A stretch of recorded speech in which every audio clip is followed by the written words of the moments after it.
और चलिए शुरुआत करते हैं दोपहर के नंबर 1 डिबेट शो की। मैं हूं आपके साथ अनुराग। उत्तर प्रदेश से लेकर मध्य प्रदेश तक मदरसों को लेकर क्यों महाभारत मची हुई? सवाल इस बात को लेकर है कि गैर कानूनी मदरसों पर अगर एक्शन लिया जा रहा है तो फिर सियासतदानों और मुस्लिम कट्टरपंथियों को आखिर इसमें दिक्कत क्यों है? दरअसल उत्तर प्रदेश के 8,449 मदरसों को मुख्य सचिव ने नोटिस जारी किया था और इन मदरसों के बच्चों का दाखिला प्राइमरी स्कूल में कराने के निर्देश दिए थे।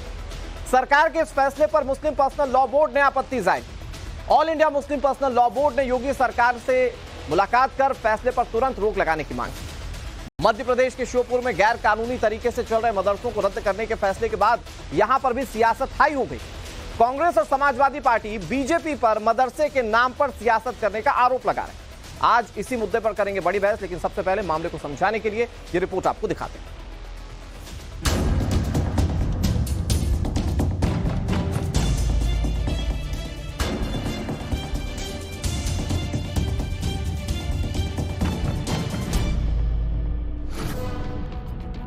उत्तर प्रदेश से लेकर मध्य प्रदेश तक फर्जी मदरसों को लेकर महाभारत मची हुई है। मुस्लिम मौलानाओं से लेकर तमाम सियासी दल सरकार के फैसले के विरोध में उतर आए हैं। पहले बात उत्तर प्रदेश की। दरअसल यूपी के मुख्य सचिव ने 8,449 मदरसों को नोटिस जारी किया, जिसमें कहा गया कि मदरसों में पढ़ने वाले बच्चों का एडमिशन बेसिक शिक्षा स्कूल में करवाया जाए। इस आदेश के बाद all India Muslim personal law board यानी AIMPLB के प्रतिनिधिमंडल ने सीएम योगी आदित्यनाथ से मुलाकात की और इस आदेश को वापस लिए जाने की मांग की है। All India Muslim personal law board ने सीएम योगी आदित्यनाथ से मुलाकात कर अपनी सफाई दी और कहा 8,449 मदरसों को नोटिस जारी करना गलत है।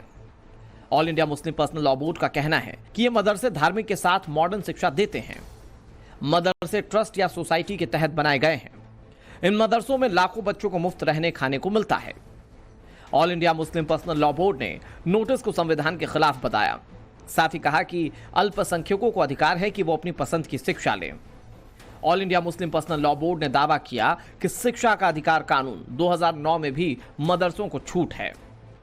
हमारे मदरसों में इस समाज को कैसे जोड़ा जाए, कैसे इंसानियत को ऊपर रखा जाए और इंसानियत के लिए काम किया जाए, ये हमारे मदरसों में सिखाया जा रहा है। जो ये लिस्टेड कह रहे हैं कि हमको जो है दूसरे बोर्डों में जाएंगे, वहाँ कहाँ इस तरीके की ट्रेनिंग हो रही है? कौन सा हमारा बोर्ड है? इस संविधान ने हमको राइट दिया है कि हम अपनी शिक्षा को जो है अपने कम्युनिटी में हम उसको पढ़ा लिखा सकते हैं। तो ये क्या संविधान के विरुद्ध हमको ले जाएंगे? ये संविधान के विरुद्ध काम करने का इन्होंने ठेका ले रखा है। दरअसल उत्तर प्रदेश के मुख्य सचिव ने 26 जून को आदेश जारी किया है। राष्ट्रीय बाल संरक्षण आयोग की 7 जून की चिट्ठी पर यह आदेश जारी किया गया। बाल संरक्षण आयोग ने उत्तर प्रदेश के गैर मान्यता प्राप्त मदरसों के सर्वे मैपिंग की चिट्ठी लिखी थी, जिसके बाद मुख्य सचिव ने ऐसे मदरसों में छात्रों को बेसिक स्कूल में दाखिला लेने के निर्देश दिए थे। मुस्लिम मौलाना ही नहीं, समाजवादी पार्टी ने इस फैसले पर सियासत शुरू कर दी है। समाजवादी पार्टी ने आरोप लगाया कि सरकार जानबूझकर मदरसों को निशाना बना रही है। उत्तर प्रदेश में जो हालत प्राइमरी स्कूलों की है, शिक्षा की है, उसमें कहीं कोई सुधार नहीं हो रहा। बच्चे वो घास छील रहे हैं, बच्चों को बैठने के लिए कुर्सी मेज़ नहीं है, उनकी ड्रेस नहीं है, किताबें नहीं। उस ओर सरकार का कोई ध्यान नहीं कि शिक्षा बेहतर कैसे हो, बच्चों को बेहतर शिक्षा कैसे मिले। लेकिन क्योंकि मदरसों के बच्चों के नाम पे वो राजनीति कर सकते हैं, वो राजनीति हिंदू मुसलमान के नाम पे कर सकते हैं, इसलिए वो लगातार मदरसों की बात कर रहे हैं। समाजवादी पार्टी समझती है कि शिक्षा कोई कहीं भी प्राप्त कर रहा है, उस पर सरकार को इतराज़ नहीं होना चाहिए। सरकार मदरसों के नाम पे केवल हिंदू मुसलमान करना चाहती, राजनीति करना चाहती। यूपी के साथ मध्य प्रदेश में भी फर्जी मदरसों पर एक्शन तेज हो गया है। मोहन यादव सरकार ने श्योपुर में 56 मदरसों पर ताला लगा दिया। इन 56 मदरसों की मान्यता रद्द कर दी गई है। जिला शिक्षा अधिकारी की रिपोर्ट के बाद मदरसा बोर्ड ने यह कार्रवाई की है। जांच जब कराई तो उसमें 80 टोटल मदरसे थे। 80 में से 56 मदरसे असंचालित पाए गए थे, 24 मदरसे संचालित पाए गए थे कुल फाइनल रूप से। तो उसके आधार पर रिपोर्ट जो है हमने भोपाल भेज दी थी कलेक्टर साहब के माध्यम से। जैसे आधार कार्ड नहीं पाए गए, आधार कार्ड के उसमें बच्चों का रहता है, मैपिंग फीडिंग में ये सब चीज़ें होती हैं। बैंक अकाउंट नंबर नहीं थे, बच्चे यहाँ दर्ज से दर्ज ज़्यादा दिखा रहे थे लेकिन ऑन स्पॉट वहाँ नहीं थे बच्चे, कुछ संचालित थे ही नहीं। बोर्ड ने राज्य के सभी जिला शिक्षा अधिकारियों को अपने जिलों में संचालित सभी मदरसों की जांच के लिए निर्देश दिए हैं। जो मदरसे राज्य सरकार के नियमों का पालन नहीं करते उनकी मान्यता रद्द कर दी जाएगी। मदरसों का फर्जीवाड़ा उजागर होने के बाद मध्य प्रदेश सरकार पिछले 5 साल में दिए गए अनुदान की रिकवरी की तैयारी में भी है। सरकार के एक्शन पर सियासत तेज हो गया है। कांग्रेस ने सवाल उठाते हुए बीजेपी पर मदरसों के नाम पर राजनीति करने का आरोप लगाया। माननीय मुख्यमंत्री जी के स्पष्ट निर्देश थे कि हम सरकार सुविधाएं देती है, उसका लाभ बच्चों को मिलना चाहिए, आम आदमी को मिलना चाहिए, उसमें किसी किस्म की लापरवाही बिल्कुल बर्दाश्त नहीं की जाएगी। जांच में बच्चों की शिक्षा के विपरीत गतिविधियों में जो भी लिप्त पाया जाएगा उनको नुकसान करता हुआ पाया जाएगा, सबके खिलाफ कार्रवाई होगी। भारतीय जनता पार्टी मदरसे के नाम पे हमेशा से राजनीति करती आई है, ये कोई नई बात नहीं है। भाजपा ध्यान मोड़ने के लिए, लोगों का ध्यान मोड़ने के लिए इस तरह के काम करती है। इनका उद्देश्य सिर्फ राजनीतिक है, इसलिए सवाल खड़े होते हैं। सवाल है कि सरकार मदरसों के आधुनिकीकरण की बात कर रही है, मुसलमानों के बच्चों को अच्छी शिक्षा के लिए कदम भी उठा रही है, तो फिर ऐतराज क्यों है? सवाल यह भी कि फर्जी तरीके से चलाए जा रहे मदरसों पर एक्शन से टेंशन क्यों है? कट्टरता के नाम पर आखिर कब तक मुस्लिम बच्चों के भविष्य को अंधेरे में रखा जाएगा? सबसे बड़ा सवाल ये कि क्या वोट बैंक की राजनीति के लिए फर्जी मदरसों पर हो रहे एक्शन पर सियासत जारी है? Bureau report, times now, Navbharat. देखिए, उत्तर प्रदेश की योगी सरकार ने मदरसों के सर्वे की बात कही थी, तब सरकार ने अपने मोटिव को साफ कर दिया था। सरकार ने बताया था कि बच्चों को कैसे बेहतर शिक्षा मिल सके। पीएम नरेंद्र मोदी का जो नारा था कि एक हाथ में कुरान तो दूसरे हाथ में कंप्यूटर, उसे आगे बढ़ाने की बात उत्तर प्रदेश की योगी सरकार ने कही थी। और उसके बाद कई ऐसे मदरसे सामने आए थे जो गैर कानूनी तरीके से चल रहे थे। अब उसको लेकर तमाम संस्तुतियां जो है वो सामने आ रही है, लेकिन लोगों की आपत्तियां भी है। तो आपत्तियां किन बातों को लेकर, इस पर चर्चा करेंगे। हमारे साथ कई सारे मेहमान जुड़ गए, उनका तारुफ आपसे करा दें। हमारे साथ शरद त्रिवेदी जुड़ गए, जो कि प्रवक्ता है भारतीय जनता पार्टी के। हमारे साथ आचार्य विक्रमादित्य जुड़ गए, हिंदू धर्मगुरु हैं। अंबर जैदी हमारे साथ जुड़ गई हैं, सामाजिक कार्यकर्ता हैं। हमारे साथ तारिक खान जुड़ गए, जो कि प्रवक्ता हैं समाजवादी पार्टी के। हमारे साथ हाफिज नूर अहमद अजहरी जी हैं, जो कि UP president all India Muslim personal law board के। और हमारे साथ हाजिक खान जुड़ गए स्टूडियो से, जो कि इस्लामिक स्कॉलर हैं। और सभी मेहमानों का स्वागत करते हुए मैं शुरुआत अजहरी साहब आप ही से करता हूं, क्योंकि मामला बहुत रेलेवेंट है आपसे। आप ही की संस्था गई है योगी आदित्यनाथ के पास कि जो फैसला लिया गया है कि जिन मदरसों से बच्चों को बेसिक शिक्षा में जोड़ना है वो ना किया जाए। मैं ये समझना चाह रहा हूं सर कि आपकी आपत्ति क्या है, क्योंकि सरकार का मोटिव सरकार बहुत क्लियर सबके सामने रखती है। सरकार कहती है कि हम चाहते हैं कि अत्याधुनिक शिक्षा से सबको जोड़ा जा सके, अच्छे इंफ्रास्ट्रक्चर में, और बेहतर शिक्षा बच्चों को मिल पाए, चाहे वो हिंदू हो या मुस्लिम हो। इसलिए यह सर्वे करवाया गया और इसीलिए यह सारी संस्तुतियां जो है वो लागू की जा रही है। आप लोगों की आपत्तियां किन बातों को लेकर है? दरअसल जो भी सर्वे या जो भी कार्रवाइयां दिखाई जा रही हैं वो सिर्फ मदरसे और मुसलमानों से जुड़े हुए मसाइल पर। आखिर क्यों?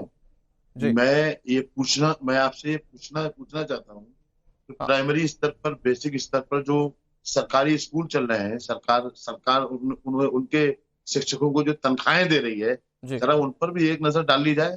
उनके हालात क्या है? सिर्फ खाना खाने जा रहे हैं बच्चे, कोई बच्चे अपना भविष्य बर्बाद कर रहे हैं वहां पे। उन लोगों पर ध्यान दिया जाए। मदरसों में जो बच्चे पढ़ते हैं, जो हमारे मदरसे होते हैं, वहां वो दीन सीखने के लिए जाते हैं। जिन बच्चों को डॉक्टर और इंजीनियर और किसी और विभाग में जाना होता है, उसके लिए वो स्कूल कॉलेज जा रहे हैं हमारे यहाँ के बच्चे। जिन लोगों को कुरान पढ़ना है, कुरान समझना है, हदीसें पढ़ना है, वो बच्चे मदरसों में जा रहे हैं। उन पर मतलब सुन ले एक बात, मदरसा इस्लाम की रीढ़ है। मदरसे के बिना इस्लाम ही नहीं होगा। ये बड़ी हैरत की बात है कि सरकार का ध्यान सिर्फ मदरसों भी इसलिए अजहरी साहब देखिए, आपने अपनी बातों को रखा, आगे चल के मौलवी हाफिज होंगे नहीं। एक बात जो रिमार्क करने वाली है, आपने कहा कि मदरसा इस्लाम की रीढ़ है। ठीक है सर, मैं आपसे एक चीज समझता हूं, क्योंकि आप कह रहे हैं कि सरकारी स्कूलों पर ध्यान क्यों नहीं दे रहे हैं। सर, सरकारी स्कूल के ऊपर तो एक गवर्निंग बॉडी काम कर रही है ना, जो वहां के रखरखाव से लेकर वहां के संचालन और वहां की पढ़ाई को देखरेख करती है। क्या मदरसों के ऊपर इस तरह की कोई बॉडी है? दूसरी चीज यह है कि जो मान्यता प्राप्त मदरसे हैं वो तो चल ही रहे हैं ना सर, उस पर कौन हाथ लगा रहा है? यहां बात उन मदरसों की है जो मान्यता प्राप्त नहीं है, गैर कानूनी तरीके से चल रहे हैं, या ये वो मदरसे हैं जो अपने पास आ रही फंडिंग का ब्यौरा नहीं दे पा रहे हैं। तो आपको नहीं लगता कि बच्चों को क्या पढ़ाया जा रहा है, सरकार को ये जानने का हक है? जो मदरसे मान्यता से चल रहे हैं, सरकारी मान्यता से, वो दरअसल मदरसे नहीं है, वो स्कूल हैं। अभी कुछ दिनों पहले जो नहीं अजहरी साहब आप कह रहे हैं, नहीं अजहरी साहब एक मिनट, कॉन्ट्रडिक्शन है आपकी बातों में। अजहरी साहब मुझे एक बात तो बताइए, नहीं आप बहुत अच्छे पद पर बैठे हुए हैं अजहरी साहब, मैं ये जानना चाहता हूं आपसे कि क्या आप ये कह रहे हैं कि मुस्लिम धर्म के बच्चों को बेसिक शिक्षा का भी अधिकार नहीं है? आप कह रहे हैं डॉक्टर और इंजीनियर बनना है तो स्कूल जाएं, नहीं तो बाकी जो लोग हैं वो जाके मदरसों में पढ़ाई करें। क्या बेसिक शिक्षा का अधिकार नहीं है क्या उनको? और वो बेसिक शिक्षा कहां मिलेगी? बेसिक स्कूलों में मिलेगी ना सर। अब आप हमारी पूरी बात सुनेंगे ना तभी सर बताइए ना, आपको हम बताएंगे जी। यही बात आपसे कहना हम चाह रहे हैं कि जो बहुत सारे मदरसे अब ऐसे हो गए जो स्कूल जैसे हिंदी स्कूल चलते थे ऐसे अब मदरसे भी चल रहे हैं, उन्हें जिन्हें पिछली सरकारों ने मान्यताएं दी है और उनको अनुदान भी दिया है, वो भी चल रहा है। कंप्यूटर साइंस हिंदी अंग्रेजी पढ़ाया जाता है। बहुत कम तादाद में मदरसे ऐसे हैं जो सिर्फ वो वाले बच्चे पढ़ रहे हैं जो कुरान खाली सीखने आते हैं, बाद में स्कूल कॉलेज जाते हैं। ये मैं आपसे कहना मैं चाह रहा हूँ, सरकार के निशाने पे वो नहीं है जी। जो मतलब कंप्यूटर साइंस वगैरह जहां पर हो रहा है, हाँ। वो चाहते हैं कि दीन की तालीम ना दी जाए। अरे नहीं एक मिनट अजहरी साहब मैं इसको बहुत सॉर्टेड करता हूं। आप इसको मुस्लिम के तौर पर देखेंगे, मैं इसको एक हिंदू धर्म के हिसाब से समझाने की कोशिश करता हूं। देखिए सुनिए ना, मेरी बात तो सुनिए अजहरी साहब, मैं बता रहा हूं कि अगर हिंदू घर में कोई बच्चा स्कूल में जाकर ABCD सीख रहा है, अगर विज्ञान के सारे फॉर्मूले सीख रहा है, अगर मैथ्स के सारे फॉर्मूले सीख रहा है, तो क्या घर पर आके उसके माँ बाप उसे हनुमान चालीसा का पाठ नहीं सिखा सकते हैं क्या? स्कूल को स्कूल रहकर पढ़ाई जो आधुनिक शिक्षा है उसको पढ़ने दीजिए। आप घर में दीनी तालीम देते रहिए। नहीं। क्या आपको नहीं लगता कि दीनी तालीम के साथ जरूरी है कि आप बच्चों को आधुनिक शिक्षा का भी पाठ पढ़ाएं? अरे तो पढ़ रहे हैं भाई, हाँ। ये आपके कहने से नहीं, पहले से ही पढ़ रहे हैं। अजहरी साहब आप ही ने बैठकर दो तरीके की बात कह दी। आप कह रहे हैं कि जो बच्चे नहीं पढ़ना चाहते इंजीनियरिंग और डॉक्टरिंग वो पढ़े दीनी तालीम। मैंने आपसे कहा है जो मस्जिदों से सटकर जो बच्चों स्कूल और कॉलेज से बच्चे पढ़ के आते हैं, वो अपनी ट्यूशन की तरह इस तरह मदरसे चलते हैं जोहर के बाद में, असर के बाद में, शाम को, तो उन मदरसों को निशाना हमारे यहाँ। अजहरी साहब क्या मुस्लिम समाज के लोग, पुलिस प्रशासन क्या भारत सरकार पर रोजगार को लेकर सवाल नहीं पूछते क्या? और अगर आप स्किलफुल नहीं होंगे तो क्या आपके पास अधिकार है सवाल पूछने का भारत सरकार से? अगर आप दीनी तालीम के हिसाब से पढ़ेंगे तो आपको लगता है कि कंपनियों में नौकरी मिल जाएगी? सर बेसिक आपको पढ़ना पड़ेगा ना सर, 10वीं तक 12वीं तक, उसके बाद आप उच्च शिक्षा के लिए आगे जा सकते हैं। पढ़ रहे हैं साहब, हर बच्चा पढ़ रहा है। अरे सर आप ही ने तो अभी बैठकर बोला ना कि सरकार को उनसे दिक्कत है जो दीनी तालीम पढ़ा रहे, सरकार चाहती है कि कंप्यूटर सीख ले बच्चे। आप ही ने तो बोला ये चीज। जो बच्चे मदरसों में पढ़ रहे हैं, जो बच्चे मदरसों में कुरान हदीस सीखने के लिए जाते हैं वो जा रहे हैं। जिन लोग जो बच्चे डॉक्टर इंजीनियर बन रहे हैं उनकी विदाई ने वो अपनी तालीम हासिल कर रहे हैं। क्या एतराज है इस पे? सर देखिए मैं आपको एक चीज बताता हूं, 2009 में हमारे देश में एक कानून लागू हुआ जो कि कांग्रेस सरकार लेकर आई थी। वो कानून था राइट टू एजुकेशन। आज हमारे देश में शिक्षा का अधिकार हर बच्चे के पास है, चाहे वो हिंदू हो चाहे वो मुस्लिम हो। लेकिन एक बहुत बड़ी आपत्ति, मैं आ रहा हूं आपके पास अजहरी साहब, आपके सवालों का जवाब शरद जी देंगे। शरद जी मैं आपके पास आता हूं। ये जो योगी आदित्यनाथ को चिट्ठी लिखी उसमें यह बताया गया कि 2009 के नियम के तहत मुस्लिम धर्म के पास यह अधिकार है कि वो मदरसे चलाएं और सरकार उसमें हस्तक्षेप नहीं कर सकती। उन्होंने संविधान के कुछ आर्टिकल का हवाला देते हुए भी कहा कि आप संविधान के साथ भी छेड़छाड़ कर रहे हैं उनके हक को लेकर। क्या कहेंगे आप? देखिए अनुराग जी, भारतीय जनता पार्टी का शुरू से ये रहा है कि हम सामंजस्य बैठाएं, सबको एक प्लेटफॉर्म पे लाएं, सबको एक तरह की शिक्षा मिले। यहाँ इनकी समस्या शिक्षा नहीं है, इनकी समस्या ये है कि जो ये कह रहे हैं, जो हमारे तथाकथित सेकुलरवादी हैं, मैं मुस्लिम धर्म गुरुओं की बात नहीं कर रहा हूँ, ये समस्या हमारे सेकुलरवादियों की है, क्योंकि उनको लगता है कि ये बढ़ जाएंगे, क्योंकि अभी उन्होंने एक तरफा इन लोगों को धमका रखा, डरा रखा है कि साहब अगर आपने जो है कुरान नहीं पढ़ी, मैंने तो खुद कुरान पढ़ी है, मैं अभी दफ्तर से बोल रहा हूँ, आप मेरे घर आइए, मैंने कुरान को कई बार पढ़ा है और उसकी फ्लैगिंग भी करी है। तो ये कुरान पढ़ने के लिए आपको मदरसे जाने की जरूरत नहीं है, मुझे कुरान हिफ्ज है, मैं मदरसा कभी नहीं गया। लेकिन यहाँ समस्या ये है कि जो जितने भी एजुकेशनल इंस्टीट्यूशंस हैं वो किस साइज के होंगे, कितने बड़ा प्लॉट होगा, कमरे का क्या साइज होगा, लैब का क्या साइज होगा, किस बच्चा के क्या उम्र होगी जब वो ज्वाइन करेगा, एक एक चीज रेगुलेट होती है।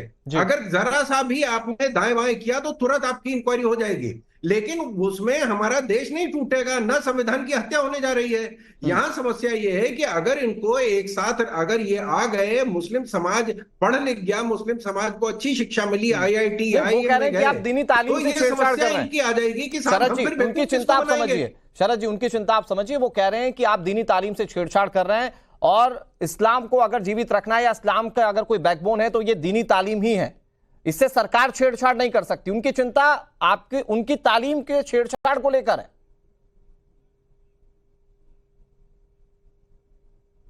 शरद जी,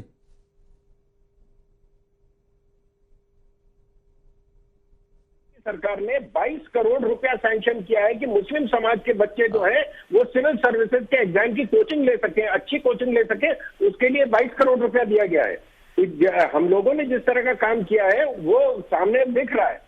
समस्या इनकी है कि अगर इन लोगों ने ये जो दीनी तालीम के नाम पे अगर इनको अलग नहीं रखा तो इनका गुजारा नहीं चलेगा। और मैं आपको बता दूं, अगर इसके आंकड़े आप देखिए कि 4 करोड़ मुस्लिम समाज के लोग हैं उत्तर प्रदेश में और 8,500 मदरसे हैं जिनको ये नोटिस भेजी गई है। 8,500 अगर मदरसों को जिनको नोटिस भेजी गई है, उनमें अगर 100 बच्चे भी 100 लोग भी वहां पढ़ रहे हैं, 100 बच्चे भी वहां पढ़ रहे हैं, तो ये है कि अब उसमें करीब 5 बच्चों या 6 बच्चों पे एक मौलाना तैयार होगा। क्या आप ये चाहते हैं कि साहब हर 5 बच्चों पे एक मौलाना हो जाए? क्या उनको शिक्षा नहीं चाहिए, उनको नौकरी नहीं चाहिए? क्योंकि नहीं और सर चुनावी कैंपेन होते हैं तो कई राजनीतिक पार्टियां जो मुस्लिमों की रहनुमा बनती है वो कहती है कि हमें जानबूझकर सिर्फ पंचर बनाने वाले तक ही सीमित रखा जाता है। ये राजनीतिक पार्टियां कहती हैं। मैं आता हूं शरद जी मैं आ रहा हूं आपके पास। तारिक खान हमारे साथ जुड़े हैं। अजहरी साहब मैं आ रहा हूं आपके पास, सबके ओपनिंग कमेंट्स हो जाएं। तारिक भाई मुझे ये बताइए कि सरकार ये कहती है कि एक हाथ में अगर कंप्यूटर हो, एक हाथ में कुरान हो, तो क्या दिक्कत है? सरकार का जो फैसला है जिसमें सरकार अपना मोटिव बताती है कि हम तो अच्छी शिक्षा देना चाहते हैं मदरसों में भी, क्या कोई पॉलिटिकल पार्टी इसका अपोज कर सकती है? शायद बीजेपी के प्रवक्ता जानते हो या न जानते हो तो गूगल करना तुरंत शुरू कर दे। मैं जो बोलने जा रहा हूं, मदरसा आधुनिकरण के लिए शिक्षक रखे गए 22,000 जिनको 7 साल से इन्होंने तनख्वाह नहीं दी है। उनका काम ये था हिंदी इंग्लिश मैथ मदरसों में पढ़ाना, उसमें 50% हिंदू थे, तनख्वाह नहीं दी। क्या करेंगे वो लोग? कई लोगों ने जान दे दी। अब आ गया कंप्यूटर वाले हाथ को, क्या हो गया? सड़ गया कंप्यूटर वाला हाथ। क्या हो गया कंप्यूटर वाले हाथ को? शरद साहब तो मैं समय दे रहा हूं, मुझे जवाब दे इसका। शरद साहब का जब टर्न आएगा उसका जवाब देंगे, गूगल करें। अभी बता रहे थे।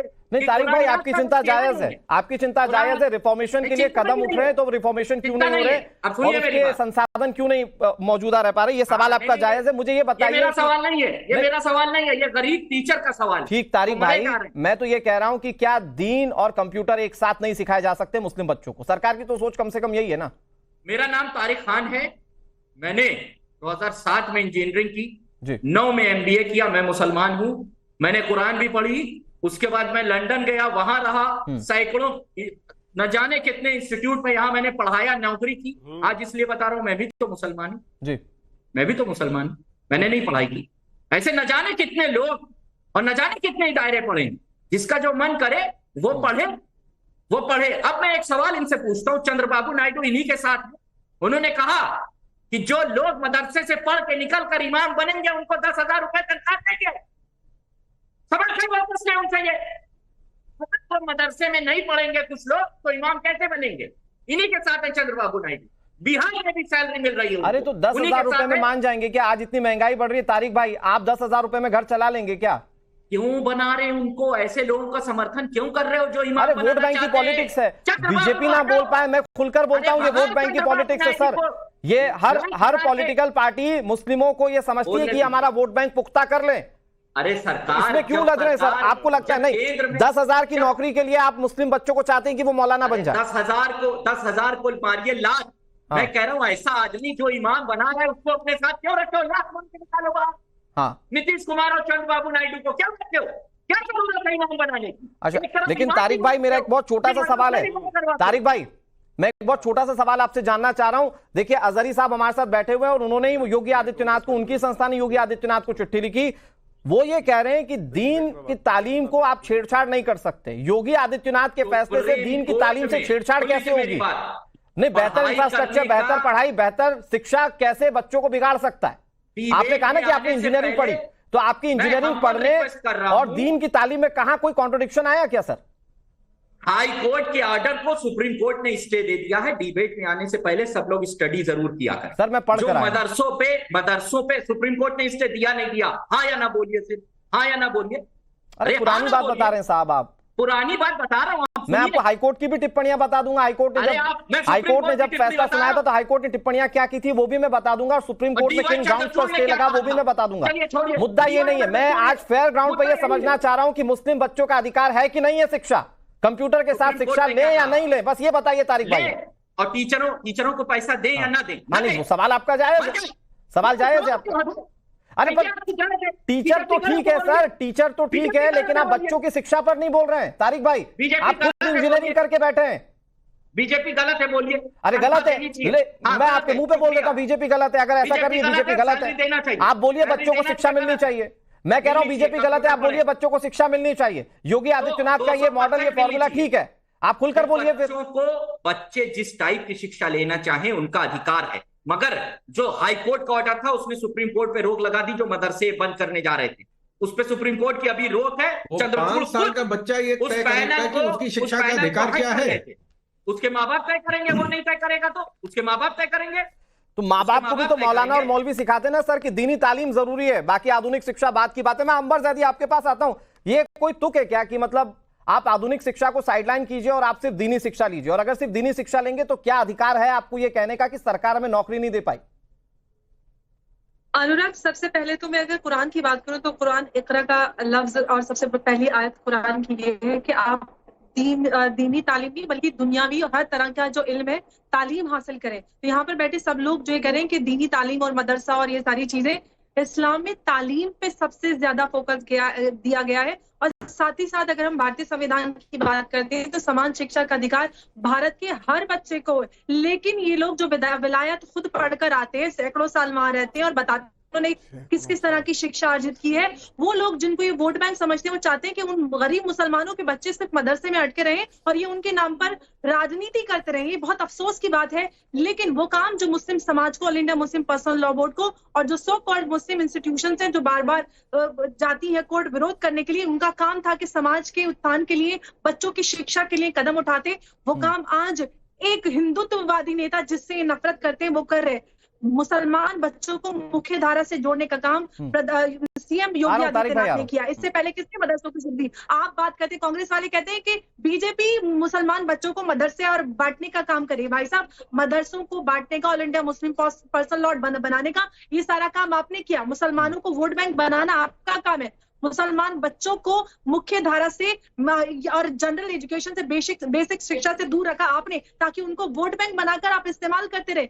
लेकिन आज उनको मुख्य धारा से जोड़ा जा रहा है। सबसे पहली बात अनुराग ये कि आप ये बताइए, जो सरकारी अनुदान मिलता है या विदेशों से भी जो अनुदान आता है उसका सही इस्तेमाल हो, एक रेगुलेटरी बॉडी और सही नियम कानून के अंतर्गत कोई भी। अंबर जी, लेकिन आपने अजहरी साहब को सुना, मैंने एक सवाल पूछा कि जो मान्यता प्राप्त मदरसे वो तो चल ही रहे ना, सरकार ने उन पर कहाँ पाबंदियां लगाई? वो मदरसे तो अधिकृत है ना दीनी तालीम देने के लिए। अंबर ज़ैदी जी, बर्डन हो रहा है और दूसरी तरफ ये कहते हैं कि भाई रोजगार नहीं मिल रहा। देखिए आप शिक्षा का स्तर देखिए, गुणवत्ता। अंबर ज़ैदी जी, आप तक आवाज पहुंच रही है क्या? अंबर ज़ैदी जी, मैंने अजहरी साहब से एक सवाल पूछा। मैंने ये कहा कि जो अधिकृत मदरसे हैं वो तो चल ही रहे और उनकी संख्या तो लाखों में, पूरे देश में अगर देखें तो लाखों में संख्या है, तो ये मदरसे तो चल ही रहे ना। तो आखिर उन मदरसों को ना ध्यान में रखते हुए जो अनाधिकृत मदरसे हैं, इस पर ज्यादा फोकस क्यों? अगर आप चंद शब्दों में बता पाए, फिर मैं दूसरे मेहमान के पास जाऊंगा।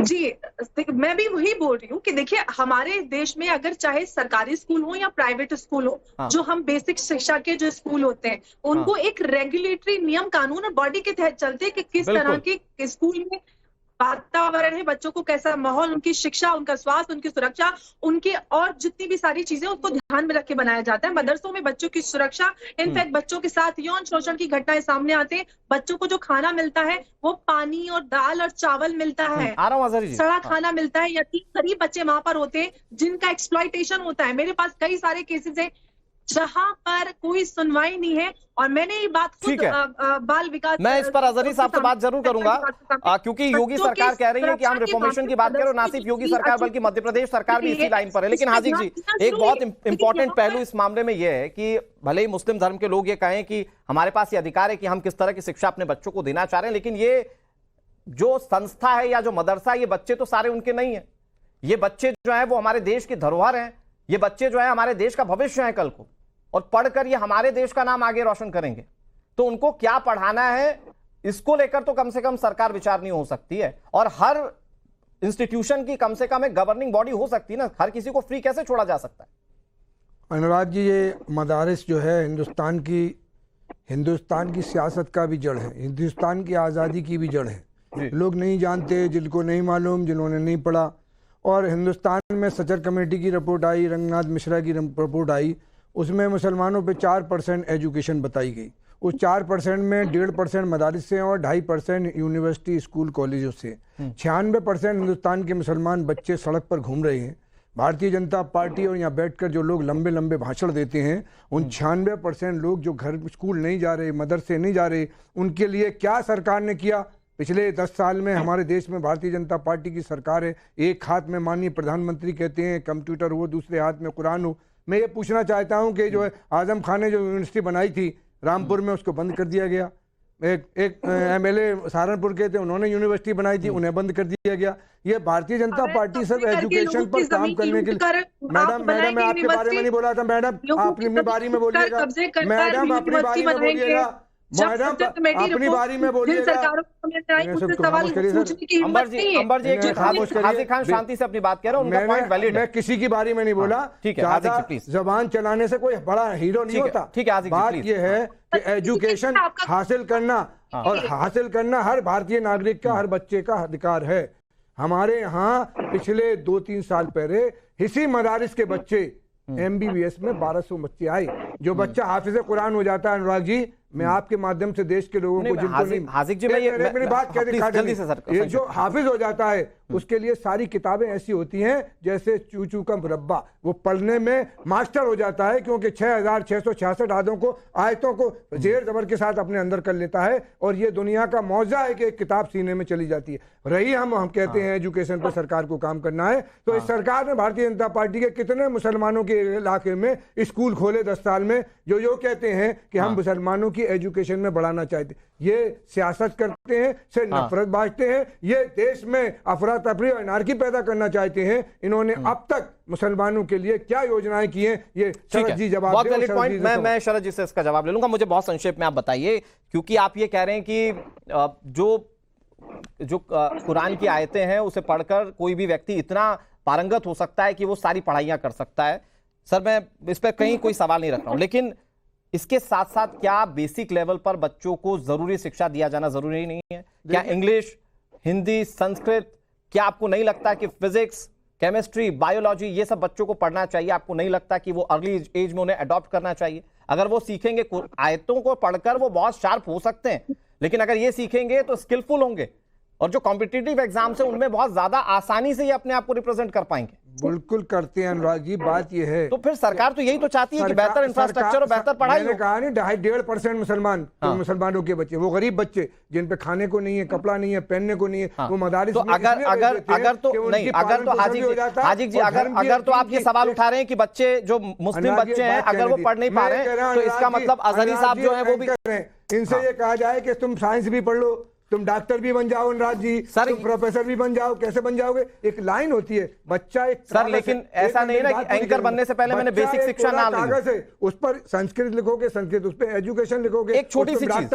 हाजिक जी, एक छोटी सी चीज मैं आचार्य विक्रमादित्य के पास लाऊंगा। एक छोटी सी चीज मुझे बताइए, अगर तो आप ये कह रहे हैं कि कुछ % मुस्लिम बच्चे ही पढ़ पाए हैं, तो आप क्या ये मानेंगे कि जो मौलाना इस बात के लिए प्रेरित करते हैं कि आप दीनी तालीम की तरफ बढ़िए, वो वाकई में मुस्लिम धर्म के लोगों को ये नहीं बता पाए कि उनके बच्चों के लिए शिक्षा कितनी जरूरी है? और ये ऐसा कहते हुए क्या आप अजहरी साहब पर सवाल नहीं खड़े करेंगे? ये जितने बैठे हुए हैं, मुझे नहीं मालूम कि घर के, मेरे घर में 10-20 इंजीनियर भी हैं, 10-20 डॉक्टर भी हैं, 10-20 मेरी भाभी, मेरी बहन, सब प्रिंसिपल नहीं, प्रोफेसर रहे। ये जो पढ़ेगा एजुकेशन हासिल करना चाहेगा जो वो मदरसे का है वो भी सर, लेकिन प्रोत्साहित तो आप जैसे बुद्धिजीवी करेंगे ना सर, या अजहरी साहब जैसे बुद्धिजीवी करेंगे। ठीक है, मैं पढ़ के नहीं आ रहे, ठीक है, मैं आचार्य विक्रमादित्य जी के पास जाऊं उससे पहले एक बड़ी खबर आ रही है।